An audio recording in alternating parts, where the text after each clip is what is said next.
Hello everyone, আজকে রান্না করে দেখাবো ময়দা আর সুজি দিয়ে পৃথিবীর সবচেয়ে সহজ পোয়া পিঠা রেসিপি। আশা করছি এই পোয়া পিঠার রেসিপি দেখার পর কখনো পোয়া পিঠা বা তেলের পিঠা তৈরি করার সময় ফেল হবেন না, আর একবার বানালে বারবার বানাতে মন চাইবে। চলুন পিঠার প্রস্তুত প্রণালী দেখে নেওয়া যাক। আর আমার ভিডিও ভালো লাগলে অবশ্যই আমার চ্যানেলটি সাবস্ক্রাইব করে পাশে থাকা বেল আইকনটি ক্লিক করে দিবেন। প্রথমে পিঠার বাটার তৈরি করে নিব। তার জন্য একটি মিক্সিং বল নিয়ে নিয়েছি। দিয়ে দিচ্ছি 1 কাপ ময়দা, হাফ কাপ চিনি আর হাফ চা চামচ লবণ। দিয়ে দিচ্ছি হাফ কাপ সুজি। সব শুকনো উপকরণ মিশিয়ে নিব।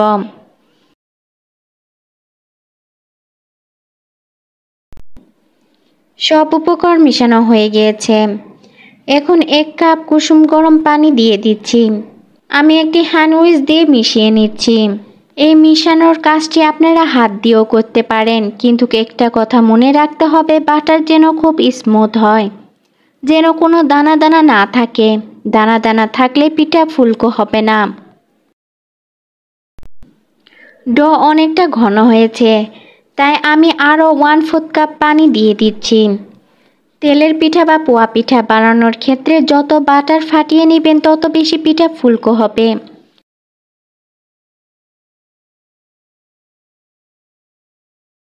পোয়া পিঠার বাটার রেডি হয়ে গিয়েছে। এখন ঢেকে 10 মিনিট রেস্টে রেখে দিব। 10 মিনিট পর দেখুন বাটার অনেকটা ঘন ও স্মুথ হয়েছে। পিঠার বাটার ঘনত্ব ঠিক এইরকম হবে। এখন পিঠা ডুবো তেলে ভেজে নিব। আর হ্যাঁ, যদি পিঠার বাটা পাতলা হয় তাহলে সামান্য ময়দা দিয়ে ঘন করে নেবেন, আর ঘন হলে আরও একটু পানি অ্যাড করে দিবেন। পিঠা ভাজার জন্য কড়াইয়ে পর্যাপ্ত তেল গরম করতে দিয়েছি।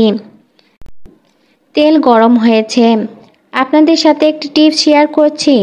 একটি সাসলিকের কাঠি দিয়ে গরম তেলে দিবেন। যদি কাঠির চারিদিকে বুদবুদ তৈরি হয় তাহলে বুঝবেন তেল গরম হয়েছে পিঠা ভাজার জন্য।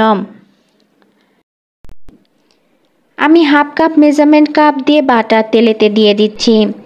মেজারমেন্ট কাপ দিয়ে বাটার দিলে সব পিঠা একই সমান হবে। আপনাদের কাছে মেজারমেন্ট কাপ না থাকে তাহলে গতলা চামচ দিয়ে বাটার দিবেন। বাটার দেওয়ার পর পিঠা ভেজে আস্তে আস্তে ফুলে উঠবে। এক সাইড ফুলে উঠলে এই সময় শুধু আপনাকে চামচ দিয়ে আস্তে করে তেলে ডুবিয়ে দিতে হবে, তাহলে দেখবেন পিঠা সমানভাবে ফুলে উঠবে। পিঠা নিচের দিকে হালকা ব্রাউন কালার হলে উল্টিয়ে দিব।